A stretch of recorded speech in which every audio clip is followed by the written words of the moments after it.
మీ ఇంట్లో ఆడపిల్ల ఉంటే ఏదో ఒక రోజు పుష్పవతి అవుతుంది. కాబట్టి మీ అమ్మాయి పుష్పవతి అయినప్పుడు ఏ నియమాలు పాటించాలో ముందుగానే తెలుసుకోండి.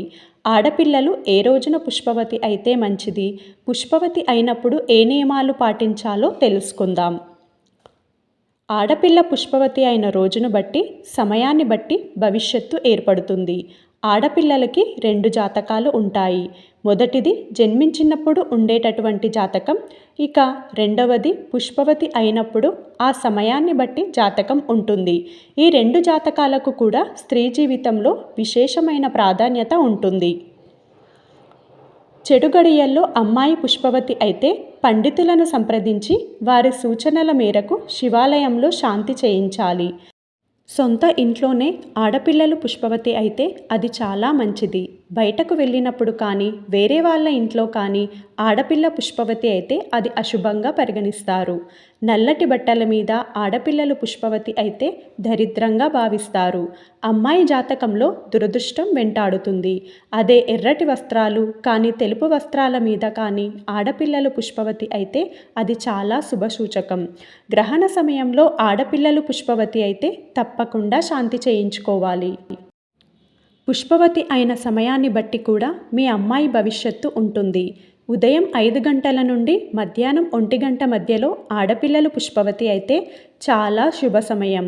ఈ సమయంలో ఆడపిల్లలు పుష్పవతి అయితే మీ ఇంటికి ఆకస్మిక ధనలాభం వరిస్తుంది. అదే ఒకవేళ మధ్యాహ్నం 1 నుండి సాయంత్రం 6 గంటల మధ్యలో ఆడపిల్లలు పుష్పవతి అయితే అశుభ గడియలుగా భావిస్తారు. పుష్పవతి అయిన వారాన్ని బట్టి కూడా ఆడపిల్ల భవిష్యత్తు ఉంటుంది. సోమవారం, బుధవారం, గురువారం అలాగే శుక్రవారం రోజుల్లో ఆడపిల్లలు పుష్పవతి అయితే చాలా మంచిది. ఆదివారం, మంగళవారం, శనివారం రోజుల్లో మీ ఇంటి ఆడపిల్లలు పుష్పవతి అయితే మాత్రం శాస్త్రపరంగా దోషాలు ఏర్పడతాయి. ఆదివారం పుష్పవతి అయితే కొన్ని రకాలైన అనారోగ్య సమస్యలు ఏర్పడతాయి. సోమవారం పుష్పవతి అయితే మంచి లక్షణాలు ఉంటాయి. మంగళవారం పుష్పవతి అయితే జీవితంలో కొన్ని సమస్యలు ఏర్పడతాయి. బుధవారం పుష్పవతి అయితే ఆనందకరమైన వైవాహిక జీవితం లభిస్తుంది. గురువారం పుష్పవతి అయితే నిజాయితీ కలిగినటువంటి స్త్రీమూర్తిగా మారుతుంది. శుక్రవారం పుష్పవతి అయితే వినయవంతురాలుగా ఉంటుంది. ఆనందకరమైన జీవితాన్ని గడుపుతుంది. శనివారం పుష్పవతి అయితే చెడు మాటలకు అలవాటు పడుతుంది. మీ అమ్మాయి పుష్పవతి అవ్వగానే ముందుగా పండితులను సంప్రదించి ఒక మంచి శుభముహూర్తం కనుక్కొని ఏ సమయంలో మీ అమ్మాయిని కూర్చోబెట్టాలో తెలుసుకోవాలి.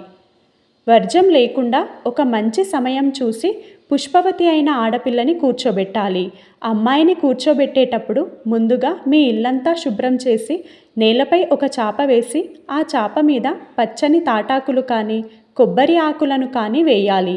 ఈ విధంగా చాప మీద తాటాకులు వేసేటప్పుడు తప్పకుండా 5 ముత్తైదువులను పిలిచి వాళ్ళ చేత తాటాకులను చాప మీద వేయించాలి. తర్వాత ఈ తాటాకుల మీద ఒక తెల్లటి వస్త్రాన్ని వేయాలి. తాటాకుల చివర్లో 4 వైపులా ఎండు కొబ్బరి చిప్పలను పెట్టి అందులో నానబెట్టిన శనగలు, అక్షింతలు అలాగే పూలు వేయాలి. అలాగే తాటాకుల మీద 5 చిమ్మిరి లడ్డూలను వేయాలి. పుష్పవతి అయిన ఆడపిల్ల ముఖానికి నిండుగా పసుపు రాసి పొడుగు బొట్టు పెట్టాలి. గుండ్రంగా ఉండే బొట్టును మాత్రం అస్సలు పెట్టకూడదు. తెలుపు రంగు ఓణిని కట్టి తాటాకుల మధ్యలో అమ్మాయిని కూర్చోబెట్టాలి. ఆడపిల్లను కూర్చోబెట్టేటప్పుడు తూర్పు ముఖంగా కూర్చోబెట్టాలి.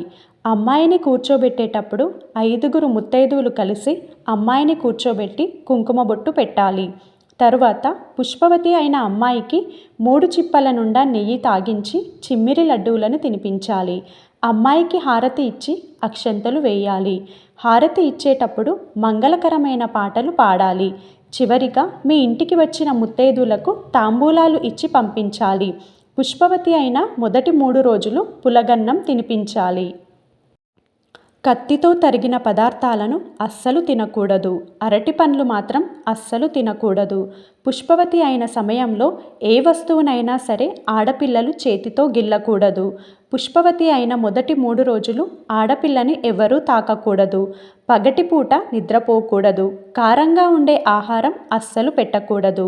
4వ రోజున అమ్మాయికి స్నానం చేయించి ముత్తైదువులను పిలిచి భోజనాలు పెట్టాలి. భోజనాల్లో తప్పనిసరిగా ఒక పులుసు కూర, ఒక పచ్చడి, ఒక స్వీటు, పప్పు, బచ్చలి కూర అట్లు ఉండేలా చూడాలి. భోజనం తర్వాత ముత్తైదువులకు తాంబూలం ఇవ్వాలి. మీ అమ్మాయి పుష్పవతి అయినప్పుడు ఏదైనా గుడి ముందున్న పేదవాళ్ళకి చిమ్మిరి లడ్డూలను దానం చేస్తే చాలా మంచిది. 11వ రోజున అమ్మాయికి గాజులు వేసి బంధువులను పిలిచి భోజనాలు పెట్టాలి. మొదటిసారి పుష్పవతి అయిన తర్వాత మరలా 2 సార్లు నెలసరి వచ్చేంత వరకు ఊరి పొలిమేరను దాటకూడదు. అలాగే పుష్పవతి అయిన 3 నెలల పాటు మాంసాహారం తినకూడదు. పుష్పవతి అయిన రోజు ఏ తిథి ఉంటుందో ఆ తిథిని పట్టి కూడా ఆడపిల్ల జాతకం ఉంటుంది. పాడ్యమి రోజున పుష్పవతి అయితే సంతానపరంగా సమస్యలు ఏర్పడతాయి. అలాగే తదియ రోజున పుష్పవతి అయితే అద్భుతమైనటువంటి సంపదలు పొందుతుంది. నిండు నూరేళ్లు సౌభాగ్యవతిగా ఉంటుంది. అలాగే చవితి రోజున పుష్పవతి అయితే స్వార్థపు స్వభావం ఉంటుంది. పంచమి తిథి రోజున పుష్పవతి అయితే మంచి సంతానం లభిస్తుంది. సమస్త సుఖాలను పొందుతుంది. షష్ఠి రోజున పుష్పవతి అయితే కఠినంగా మాట్లాడే స్వభావం పెరుగుతుంది. సప్తమి రోజున పుష్పవతి అయితే సంపదలు బాగా లభిస్తాయి. జీవితంలో ఆనందం ఎక్కువగా ఉంటుంది. అష్టమి తిథిలో పుష్పవతి అయితే ధైర్యవంతురాలుగా ఉంటుంది. నవమి రోజున పుష్పవతి అయితే కష్టాలు ఏర్పడతాయి. దశమి రోజున పుష్పవతి అయితే సుఖ సంతోషాలు పొందుతుంది. ఏకాదశి రోజున పుష్పవతి అయితే మంచి బుద్ధిని కలిగి ఉంటుంది. ద్వాదశి రోజున పుష్పవతి అయితే చాడీలు చెప్పే లక్షణం ఏర్పడుతుంది. త్రయోదశి రోజున పుష్పవతి అయితే ఉల్లాసవంతురాలిగా ఉంటుంది. పౌర్ణమి రోజున పుష్పవతి అయితే సిరి సంపదలతో జీవిస్తుంది. అమావాస్య రోజున పుష్పవతి అయితే సాధారణ జీవితం ఉంటుంది. ఈ వీడియో మీకు నచ్చితే లైక్ చేసి సబ్స్క్రైబ్ చేసుకోండి. ధన్యవాదములు.